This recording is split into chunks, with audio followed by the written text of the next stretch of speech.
Everybody will close their eyes and try to concentrate on inner power and inner energy.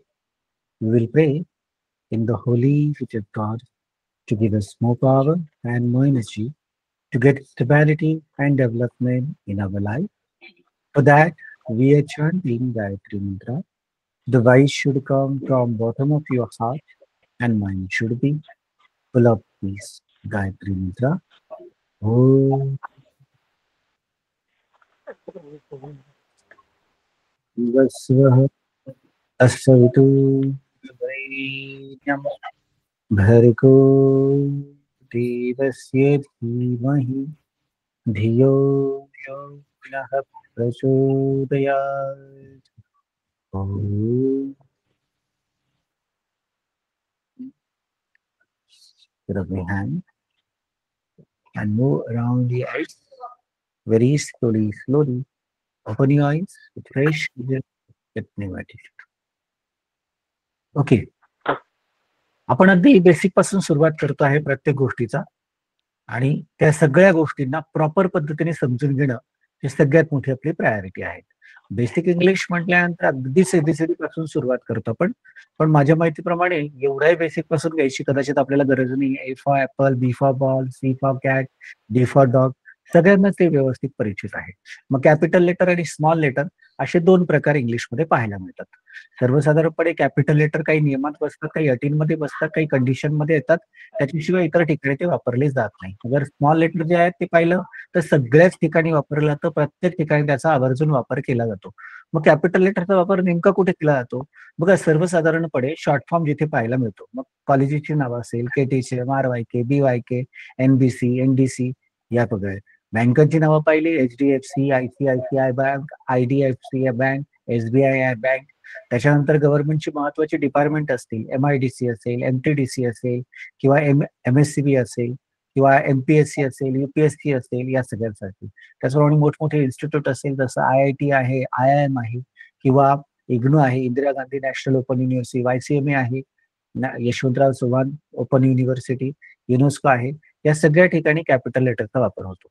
दुसरा, नावाच्या अगोदर जे काही प्रिफिक्स वापरलं जातं तुमच्या पदासाठी, तुमच्या मॅरिजुअल स्टेटससाठी किंवा व्यवसायासाठी, जसं प्रेसिडेंट असेल, एखादा अध्यक्ष असेल, तर PRES हे त्याच्या नावाच्या अगोदर लिहिलं जातं, संक्षिप्त रूप लिहिलं जातं आणि त्याचं जे आहेत ना सुरुवात मात्र कॅपिटल लेटरने केली जाते. त्याचप्रमाणे मेजर आहे, मेजरमध्ये मिलिटरी मधली महत्वाची पद आहे, त्यांच्या नावाच्या अगोदर त्याचा उल्लेख केला जातो. मेजर असेल तर MAJ, एम मात्र कॅपिटल येईल. त्याच्यानंतर कर्नल असेल तर COL, सी मात्र कॅपिटल येईल. लेफ्टनंट असेल तर LT, एल कॅपिटल येईल. डॉक्टर असेल तर D कॅपिटल येईल. प्रोफेसर असेल तर PROF, पी मात्र कॅपिटल येईल. जज असेल तर JUD, जे मात्र कॅपिटल. ऑनरेबल, आदरणीय म्हणतो, ना म्हणजे नामदार, आदरणीय, मा म्हणजे माननीय. तसं इंग्लिशमध्ये ऑनरेबल म्हणण्याची गोष्ट आहे, पण नावाच्या अगोदर HON डॉट, H मात्र कॅपिटल असतो. एसमेसर्स मध्ये M कॅपिटल असतो. या प्रकारच्या गोष्टी तिथे पाहायला मिळतात किंवा अनुभवायला मिळतात. ओके, त्याच प्रकारे तिथे तुम्हाला मिस्टर असेल, मिसेस असेल, तर लग्न झालेली महिला असेल तर मिसेस म्हटला तर MRS, M कॅपिटल येतो. मिस्टर, M कॅपिटल येतो. ऍडव्होकेट, A कॅपिटल येतो. हे पाहायला मिळतं. सेम वे याच्यामध्ये इनिशियल लेटर, स्वतःच्या नावाचा अध्यक्षर आणि वडिलांच्या नावाचा अध्यक्षर हे असेल किंवा एखादी महिला असेल, तिचं लग्न झालं असेल तर पतीच्या नावाचा अध्यक्षर. जसं विनायक दामोदर सावरकर, VD सावरकर, VD कॅपिटलच येणार.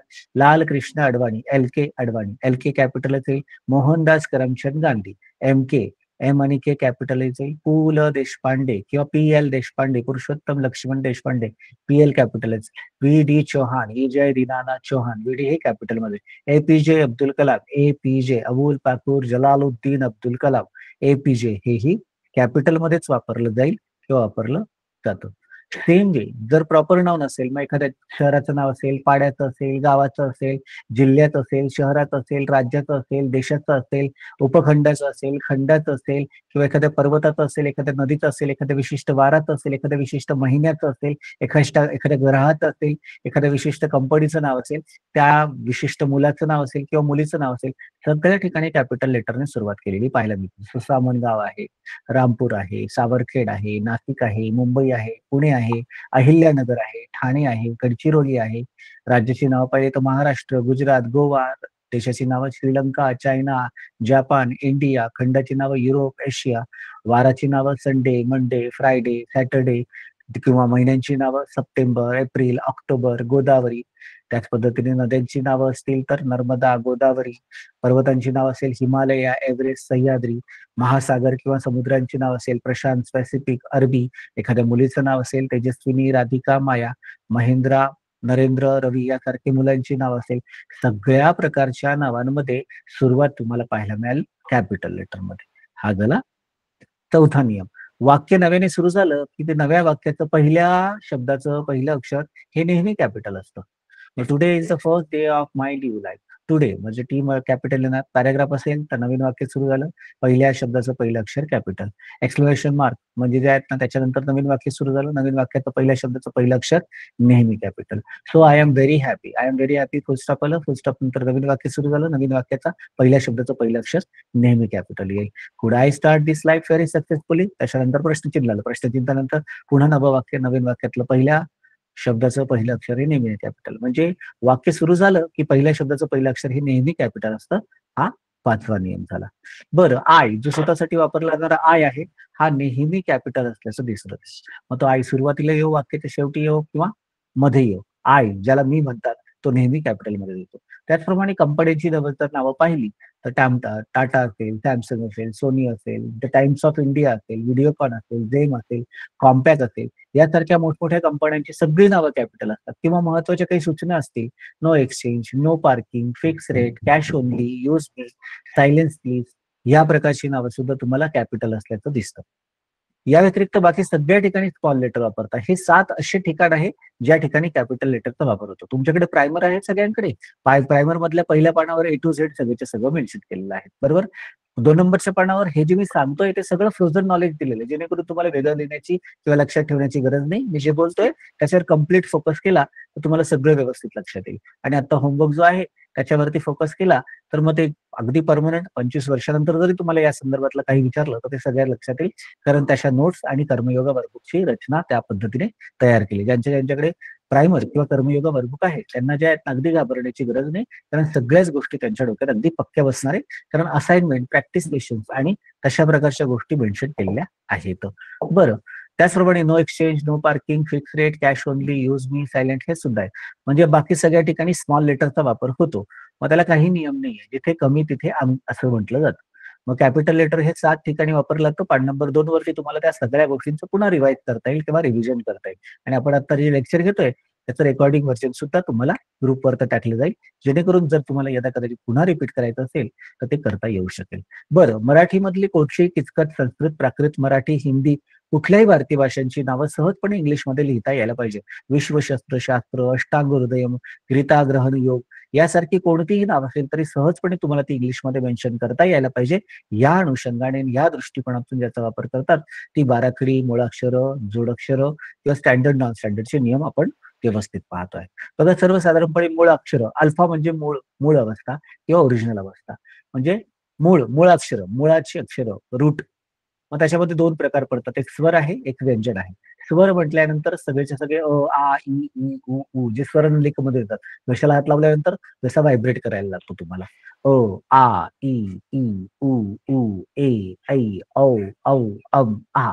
यातले काही ऱ्हस्व असतात, यातले काही दीर्घ असतात. ऱ्हस्व आणि दीर्घमध्ये डबल अल्फाबेट आणि सिंगल अल्फाबेटचा फरक तुम्हाला सहजपणे दिसतो. जसं संगीत शिकायला सुरुवात केल्यानंतर इंडियन क्लासिकल म्युझिक किंवा भारतीय शास्त्रीय संगीतामध्ये तुम्हाला सप्तस्वर लक्षात ठेवावे लागतात. सा, रे, ग, म, प, द, नि, सा. हे सगळे सप्तस्वर जर लक्षात असतील तर संगीत तुम्हाला अतिशय उत्कृष्ट प्रमाणे जमतं. मग तुम्हाला काही वाद्य वाजवायला शिकायचं असेल, सुगम संगीत शिकायचं असेल, शास्त्रीय संगीत शिकायचं असेल तर हे सप्तस्वर महत्वाचे. त्याचप्रमाणे जगातली कुठलीही भाषा शिकायची असेल तर स्वर माहिती असणं गरजेचं आहे. जसं इंग्लिशमध्ये A, E, I, O, U, Y semi vowels आणि डब्ल्यू हाफ सेमी वॉवेल्स समजला जातो. तसंच अ, आ, इ, ई, उ, औ, आहा हे सगळेच्या सगळे स्वर आहेत.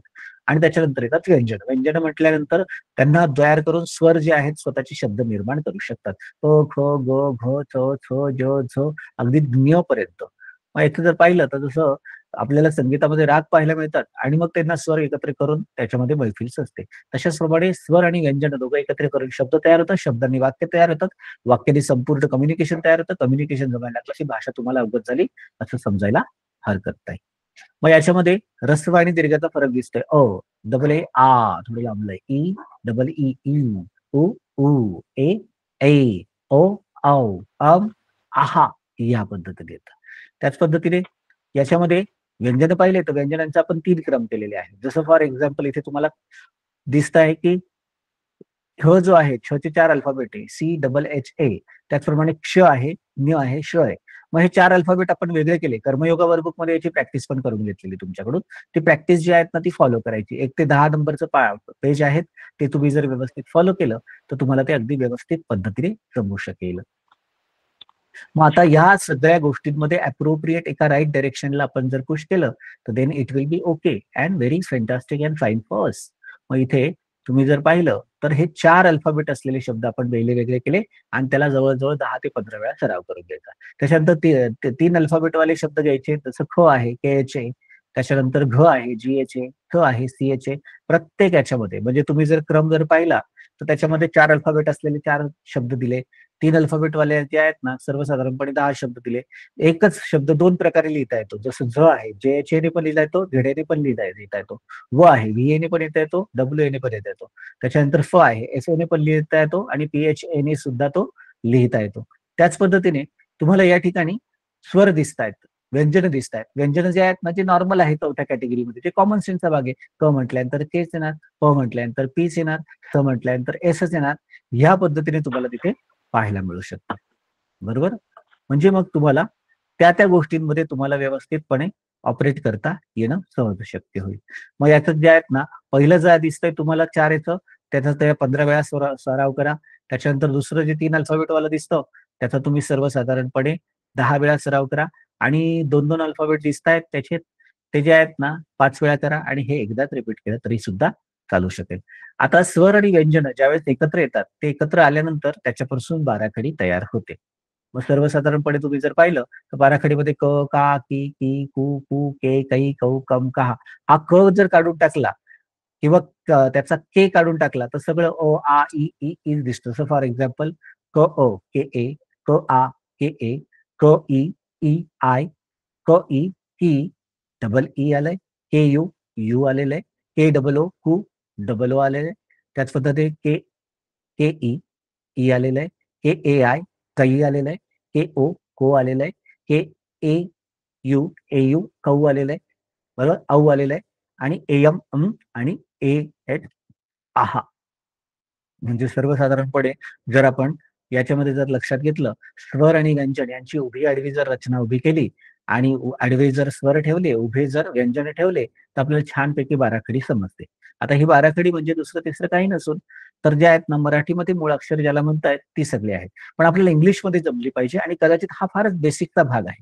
पण पुढे जाऊन त्याच्यामधला प्रो रूल्सचा भाग तो आपल्याला समजून घ्यायचा आहे किंवा लक्षात घ्यायचा आहे. बघा या ठिकाणी इंग्लिशमध्ये जी नावं लिहिली जातात, रायटिंग नेहमी ना इंग्लिश. मग रमा आणि राम. आता याच्यामध्ये समजण्यासारखी गंमत कशी बघा, जर शब्दाचा शेवट जर काना असेल, तर ए लिहिला जातो आणि जर काना नसेल, तर काहीच मेन्शन केलं जात नाही. पण मधले शब्द, सुरुवातीचे शब्द त्याला काना असो किंवा नसो, तिथे ए कंपल्सरी वापरलं जातं. असं का बरं केलं जातं? तर याच्यामधला नियम महत्वाचा आहे. जर ए पण नाही मेन्शन केलं, तर ते जोडाक्षर होण्याची शक्यता आहे. म्हणून र आणि रा दोन्ही वाक्यामध्ये आर ए आलं, पण मा साठी MA आलं आणि म साठी एम आलेलं आहे. त्याचप्रमाणे उकार, मात्रा, वेलांटी, दीर्घ, ऱ्हस्व याचा नियम. पण जवळजवळ डबल ओ वापरण्यापेक्षा यू वापरण्याची प्रथा सर्वात जास्त पाहायला मिळते. डबल ई पेक्षा आय वापरण्याची प्रथा सर्वात जास्त पाहायला मिळते. रवी, VI आलं. विजय, VI आलं. वीणा, VEE आलं कारण दीर्घ आहे. सीमा, डबल ई आहे, दीर्घ आहे. सेम वे उकार आहे, डबल ओ असेल किंवा यू असेल, पण मोस्टली यू वापरला तर इथं पूजा POO आलं, सुषमा SU आलं, रूपा मात्र ROO आलं, कुणाल KU आलं. सेम वे एकच मात्रा असेल तर ई वापरला तो जसं मेघा आहे ME, केशव आहे KE, नेहा आहे NE, शेरा आहे SHE इथे वापरतात. त्याचप्रमाणे लैला, ला LAI, Laila, Kailas KAI, Shaila SHAI, Maithili MAI असा त्याचा वापर होताना दिसतो किंवा केला जाताना आढळतो. त्याचप्रमाणे सोनी, मग एक काना आणि एक मात्रा असेल तर ओ वापरला जातो. सोनी SO, कोमल KO, ओम नुसता ओ, सोपान SO असं वापरलं जातं. त्याच्यानंतर गौरी आहे, गौरी AU, गौरी, बरोबर. सौरभ SAU, सौरभ. शौर्य SHAU, शौर्य. त्याच्यानंतर गौरव GAU, गौरव. या पद्धतीने. त्याच्यानंतर अनुस्वार असेल, अनुस्वार म्हणजे त्या अक्षराच्या वरती जर टिंब असेल तर त्याच्यासाठी M किंवा N वापरतात. पण प्रश्न उभा राहतो N केव्हा वापरायचा आणि M केव्हा वापरायचा. तर ते अक्षर ठरवत नाही, त्याच्यानंतरचं जे अक्षर येतं ना त्या अक्षरावरून तुम्ही ठरवत असता की N वापरायचं आहे की M वापरायचंय. बघा आता याच्यामध्ये जर पाहिलं गेलं तर गंगा GAN आलं, संगीता GAN आलं, चंदा CHAN आलं, अंजली AN आलं. पण आता लक्षात घ्या वर टिंब आहे पण त्या दाच्या ऐवजी पा केलं तर चंपा. बघा बरं.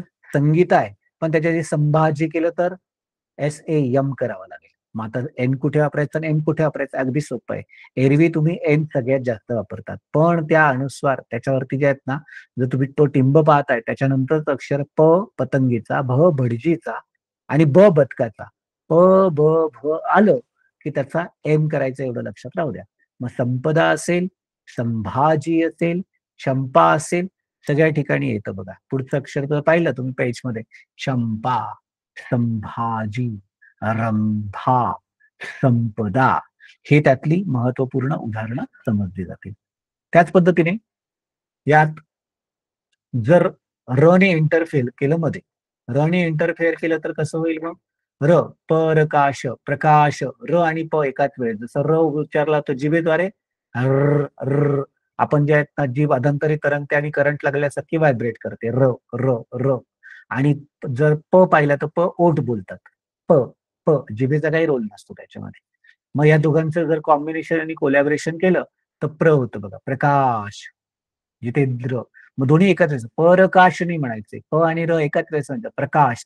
मग मराठीमध्ये ती तिरकी रेष मारली जाते पण इंग्लिशमध्ये तशी तिरकी रेष मारण्याची सोय नाहीये म्हणून पी आणि एच्या मध्ये आर टाकला तो. जितेंद्र द्र आहे ना द्र, मग डी आणि एच्या मध्ये आर वापरला तर इंद्र, DRA वापरला जातो. द्रौपदी मग त्याचा दो आहे तर त्याला आर द मध्ये सेंटर करते. त्याचप्रमाणे कृणाल, मृणाल हे शब्द जे असतात ना त्याला आर पण आहे आणि उकार पण आहे. उकार आणि र दोघांना कॉम्बाईन करायचं असेल तर मराठीमध्ये नेहमी अर्धा चंद्र काढला जातो त्याच्या पायाजवळ. कृपाल, कृष्ण, मृणाल.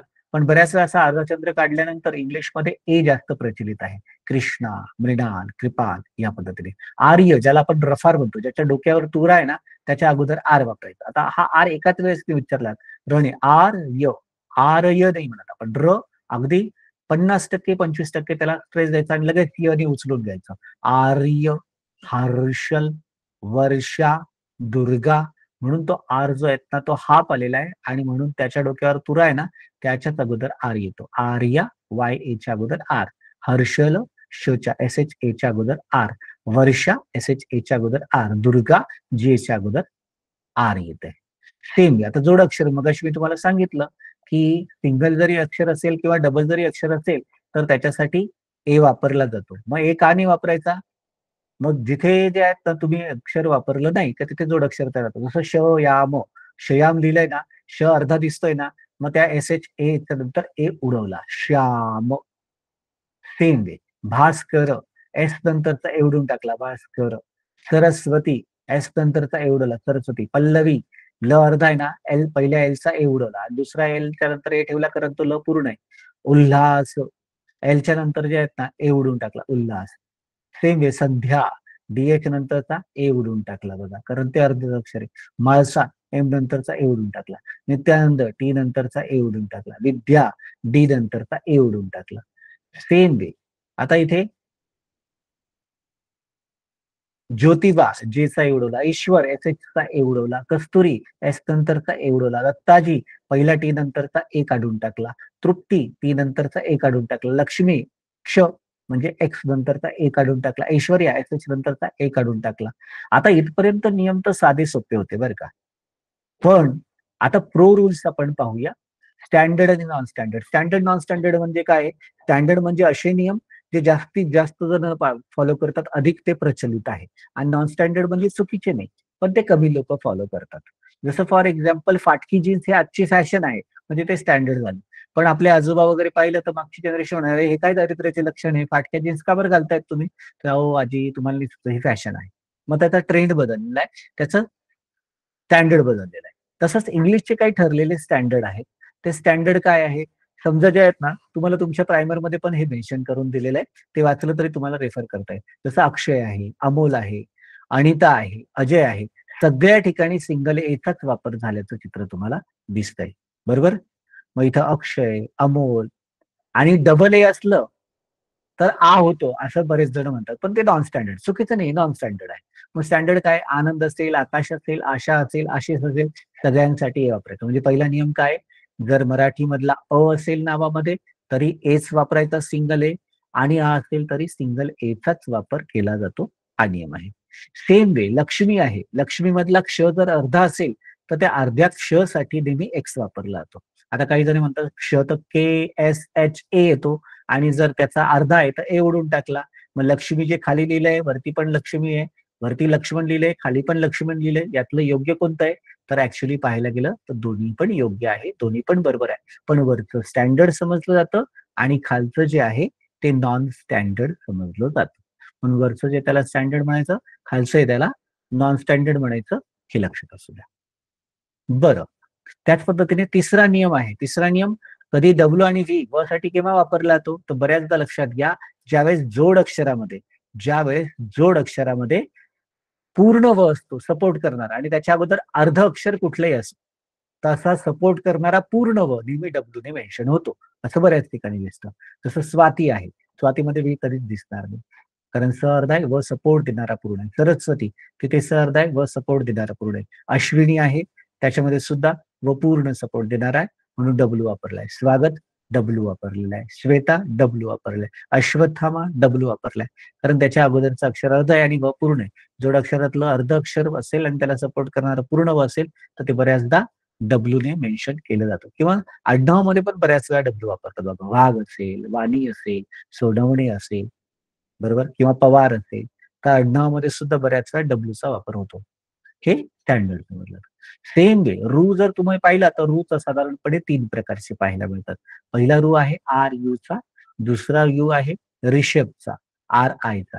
मग रुपाली, रुपेश, रुपये, आर यू. ऋषभ, त्याच्यानंतर ऋषी, आर आय आणि ऋतिक, हृदय त्याच्यात HRI असं मेन्शन होतं किंवा केलं जातं. ओके. त्याच्याच प्रमाणे कृष्णा, KRI, KRI, KRU.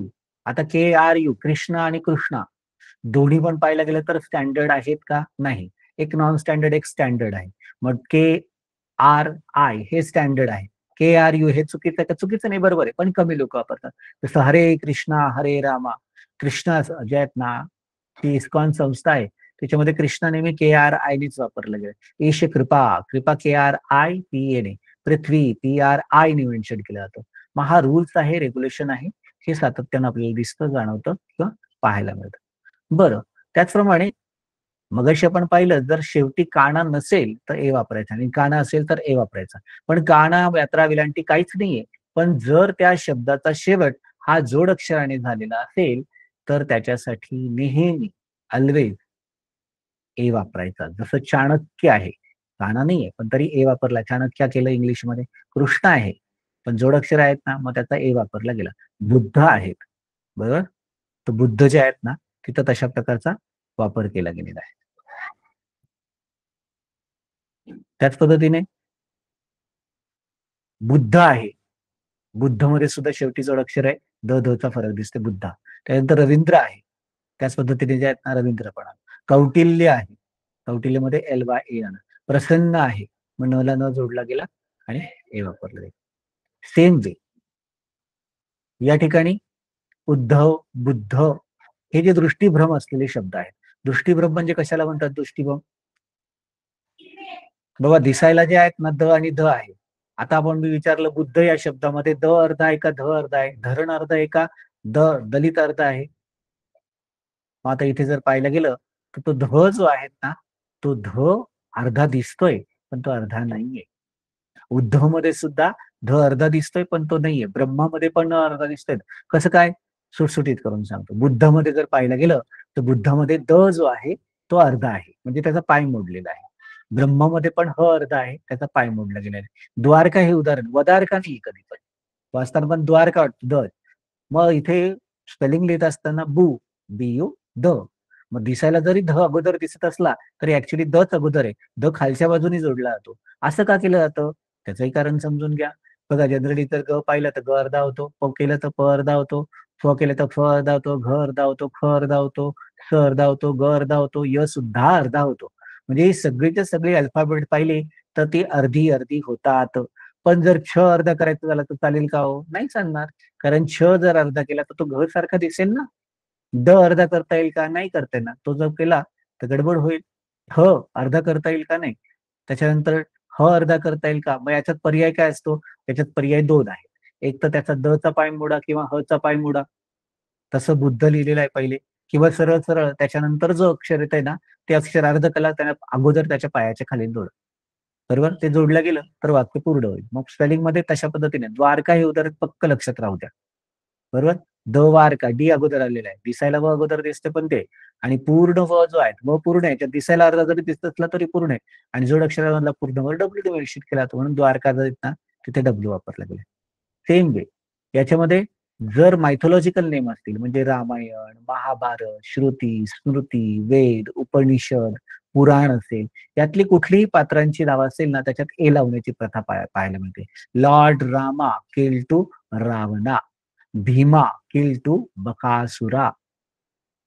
त्याच्यानंतर Hanumana save the life of Lakshmana. Lord Shiva, Lord Ganesha, Lord Krishna, Vyasa wrote Mahabharata, Valmiki wrote Ramayana, Mahabharata, Ramayana, yoga, adhyaya, yajna, mantra, shastra, shastra असं पाहायला मिळतं. म्हणजे इंग्लिशमध्ये उच्चार क्रमवार करतात बुद्धा, रामा, व्यासा, हनुमाना, गणेशा, मेहुला, भरता, शत्रुघ्ना असे शब्दप्रयोग वापरायला मिळतात. आता ह्या सगळ्या गोष्टींना तुम्हाला पाठ करण्याची काही आवश्यकता नाहीये. इथे तुम्हाला हा नियम व्यवस्थित समजला की तुम्हाला ते सहजपणे सोडवता येईल आणि कुठल्याही प्रकारच्या अडचणी सुद्धा शिवाय तुम्हाला ते व्यवस्थित करता येऊ शकेल. ओके. मग या ठिकाणी पहिलं प्रकरण जे आहे ते आपण थांबवतो आहोत.